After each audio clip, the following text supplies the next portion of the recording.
In 2018 and 2019, the Fort-Lennox National Historic Site barracks will be the object of an important conservation project.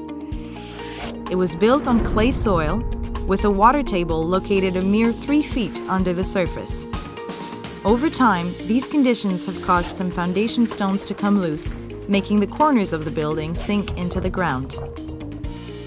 Strengthening the foundations and adding 15 cubic meters of stone at the base will stop this movement.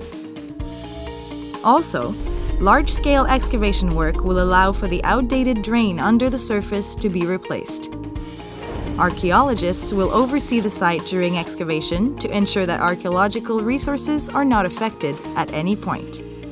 One of the more complex aspects of the works will consist in restoring the masonry on the pediment, the grand staircase at the back, and the corners of the building.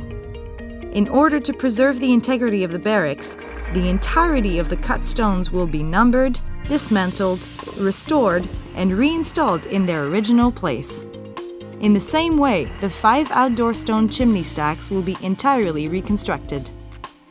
The outside walls of the barracks will not be left out. The grout between the stones will be remade, and 495 masonry stones will be repaired. Others will be replaced by new ones, cut from the same limestone as the originals.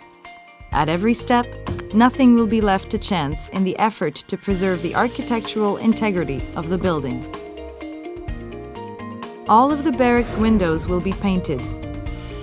Some will need to be removed to replace cracked lintels and sills. Inside the building, some work has been planned, such as realigning displaced bricks and filling cracks.